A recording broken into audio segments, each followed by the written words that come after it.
अस्सलामुअलैकुम वरहमतुल्लाहि वबरकातुहू। जी हाँ दोस्तों, उम्मीद है कि आप तमामी हजरात खैर आफियत से होंगे, तमामी लोग अच्छे होंगे। पूरे भारत में मकान सर्वे शुरू 15 अप्रैल 2026 से। केवल एक दस्तावेज होना चाहिए। बड़ी अपडेट निकल कर आ रही है पूरे भारत में मकान सर्वे को लेकर, जनगणना को लेकर। आप ये वीडियो किसी भी राज्य से आप देख रहे हैं, किसी भी शहर से आप देख रहे हैं, तो ये वीडियो आपके लिए काफ़ी इम्पोर्टेंट होने वाली है। आपको पता है कि 1 अप्रैल 2026 से जनगणना शुरू हो चुकी है और ये वीडियो आप लोगों के लिए बहुत अहम है कि जनगणना जो हो रहा है किस राज्य में, कब जनगणना होगा, और इस मर्तबा मकान सर्वे भी हो रहा है। तो मकान सर्वे में आपको क्या करना, कौन सा दस्तावेज आपको दिखाना होगा, पूरी जानकारी आज आपको इस वीडियो में बताएंगे। इसलिए आपको बिल्कुल भी स्किप नहीं करना है। अगर आप स्किप करेंगे वीडियो को तो आपको पूरी बात समझ में नहीं आएगी। सबसे पहले आपको हम जनगणना के बारे में बताते हैं, उसके बाद हम आपको मकान सर्वे के बारे में बताएंगे कि मकान सर्वे जो है इस मर्तबा क्यों हो रहा है। पहले आप जनगणना के बारे में पूरी जानकारी आप समझिए। देखिए, 1 अप्रैल से जनगणना शुरू हो चुकी है और ये दुनिया की सबसे बड़ी जनगणना होने के लिए जा रही है। यानी इस मर्तबा जो है वो जनगणना के अंदर बड़ा बदलाव किया गया है। पहले जो 2010 में जो जनगणना हुआ था या उससे पहले जितनी मर्तबा जनगणना हुई है तो उसमें कुछ ज़्यादा डिफरेंस नहीं था। लेकिन इस मर्तबा जो 2026 में जो जनगणना शुरू हो रही है, इस मर्तबा सरकार ने कुछ चीज़ों को ऐड किया है, कुछ चीज़ों को इसके अंदर जोड़ा है। इसमें जो बताया गया है कि जो जनगणना शुरू होगी इसके अंदर बड़ा बदलाव हुआ है और नागरिकों को खुद से फार्म भरना होगा। यानी आपको खुद से ऑनलाइन जनगणना के लिए आपको फॉर्म को डालना होगा, उसमें आपको पूरी डिटेल आपको देना होगा। उसके बाद जो बताया गया है कि इसमें आपको 100 घोषणा पत्र भी आपको इसमें देना होगा। उसके बाद जो है अधिकारी आपके घर पर आएंगे और फिर आपके सारी चीज़ों की जांच होगी। जो जनगणना में आपने जो जो चीज़ आपने फॉर्म में भरा है वो सारी चीज़ों की जांच होगी। उसके बाद फिर आपका जनगणना हो जाएगा, आपका नाम जो है वो लिस्ट के अंदर चढ़ जाएगा। उसके बाद देखिए, पहले जनगणना के बारे में इसलिए हमने आपको बताया कि जनगणना जो है ये हर 10 साल में होता है, लेकिन 2020 में ये जनगणना होना चाहिए था। लेकिन आपको पता है कि 2020 में कोरोना हुआ, उसके बाद सरकार ने इसको नहीं कराया। चुनाव हुए, लोकसभा विधानसभा चुनाव होते रहे, लेकिन सरकार ने अब जाकर जनगणना कराने का ऐलान किया है। तो इसलिए हमने आपको बता दिया कि जनगणना के अंदर इस मर्तबा आपको खुद से फार्म भरना होगा। तो इस चीज़ का आपको ध्यान रखना है। कोई भी आदमी जनगणना का फॉर्म ना भरे ऐसा ना करे, क्योंकि जनगणना जो आपको है ये आपको फॉर्म भरना होगा। इसलिए हमने आपको बता दिया।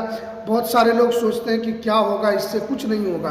नहीं, आपको ये फॉर्म को ज़रूर भरना है, क्योंकि सरकार ने कहा है कि आपको जनगणना में शामिल होना है। क्योंकि आपको पता है कि हालात किस तरीके के हैं, इसलिए आपको जनगणना से ज़्यादा परेशान होने की ज़रूरत नहीं है। अब रहा कि जनगणना के लिए आपको आवेदन कहाँ से करना होगा, तो यहाँ पर बताया गया कि किसी तरीके से आपको यहाँ पर सरकार की वेबसाइट या राज्य की जो वेबसाइट है वहाँ जाकर आपको ये जनगणना का फॉर्म भरना है। जो सेंट्रल गवर्नमेंट की जो ऑफिशियल वेबसाइट है उससे आप यहाँ पर जनगणना का फॉर्म भर सकते हैं, या राज्य सरकार की जो भी ऑफिशियल वेबसाइट है वहाँ पर जाकर आप इस फॉर्म को भर सकते हैं। और बताया गया कि ये सभी के लिए भरना ज़रूरी है, वो हमने आपको पहले ही बता दिया है। ये तो हमने आपको जनगणना के बारे में बताया कि जनगणना जो है ये आपका होने के लिए जा रहा है और ये जनगणना अब शुरू भी हो चुका है, इसलिए इसमें आपको लापरवाही बिल्कुल भी नहीं करना है। उसके बाद देखिए, अब यहाँ पर बताते हैं कि जनगणना जो है वो कहाँ कहाँ शुरू हुआ है। देखिए 1 अप्रैल से 15 अप्रैल के बीच में दिल्ली के अंदर जनगणना होगा, उसके अलावा कर्नाटक में होगा, गोवा के अंदर होगा और उड़ीसा के अंदर 1 अप्रैल से लेकर 15 अप्रैल के बीच में होगी। उसके बाद देखिए 5 अप्रैल से 19 अप्रैल के बीच में दमन एवं दीव में होगा। उसके बाद 10 अप्रैल से लेकर 24 अप्रैल के बीच में उत्तराखंड में जनगणना होगा और उसके बाद 17 अप्रैल से 1 मई के बीच में बिहार के अंदर जनगणना होगी। उसके अलावा भी और बहुत सारे राज्य हैं जिसके अंदर जनगणना होगा। 1 मई से लेकर 15 मई के बीच में आपका यूपी, राजस्थान जैसे राज्यों के अंदर ये जनगणना शुरू किया जाएगा।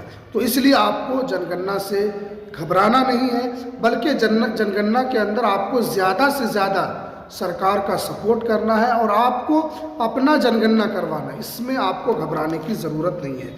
उसके बाद देखिए ये चीज़ आपको कर लेना है और वक्त रहते आपको फॉर्म भरना है, यानी जो डेट आपको दिया गया है, जैसे बिहार वालों के लिए 17 अप्रैल से 1 मई के बीच में ये फॉर्म भरना है, तो आपको वक्त रहते हुए आपको फॉर्म को भर लेना है।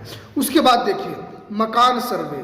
देखिए मकान सर्वे आज तक इससे पहले कभी नहीं हुआ है। इस मर्तबा सरकार ने मकान सर्वे जो यहाँ पर कराने का संकल्प लिया है और इसके अंदर जो सरकार ने जो तर्क दिया है कि बहुत सारे ऐसे जो गरीब लोग हैं जिनके पास मकान नहीं है या जिनके पास ज़मीन है, उनके पास मकान बनाने के लिए पैसा नहीं है, तो सरकार जो है इसी मकान सर्वे के ज़रिए से उन लोगों की पहचान करेगी जिनके पास ज़मीन है तो मकान बनाने के लिए पैसे नहीं है, या जिनके पास ज़मीन भी नहीं है और मकान बनाने के लिए पैसे नहीं है, तो सरकार ने साफ साफ कहा है कि उनको पीएम आवास योजना के तहत उन लोगों को मकान दिया जाएगा, उन लोगों को ज़मीन दिया जाएगा और उन सभी लोगों को ज़मीन पर बसाया जाएगा।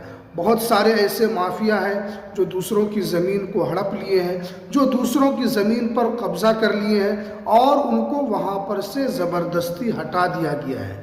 तो जब मकान सर्वे होगा उसके अंदर पूछा जाएगा या आपका खुद का मकान है या आपने रेंट पर लिया है या आपके पास कौन सा दस्तावेज़ है वो आप दिखाइए।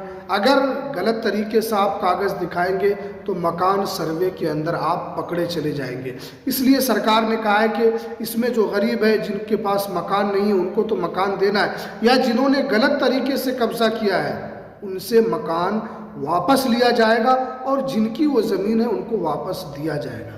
आपको मालूम होना चाहिए कि बिहार के अंदर जो सर्वे हुआ था, बहुत सारी ऐसी ज़मीन थी जो सरकारी ज़मीन पर लोगों ने घर बना रखा था, सरकार ने उनको खाली करा दिया क्योंकि सरकार की वो ज़मीन थी, सरकार की प्रॉपर्टी थी, लोगों ने कब्ज़ा किया था, लेकिन सरकार ने आदेश दिया उनको उस ज़मीन को छोड़ना पड़ा।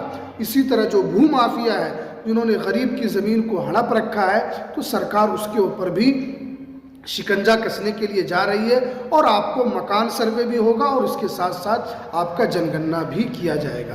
तो इसलिए आपको जनगणना में भाग लेना है। जनगणना के अंदर जितने लोग घर में हैं आपको फॉर्म भरना है। आप जब किसी भी साइबर कैफ़े में जाएंगे वहाँ पर आपको बता दिया जाएगा कि कहाँ पर आपको क्या क्या भरना है। तो ये बहुत ही इम्पोर्टेंट, बहुत ही अहम जानकारी जो निकल कर आ रही थी। तो हमें दीजिए इजाज़त, फिर मिलते हैं किसी नेक्स्ट वीडियो में नई अपडेट के साथ।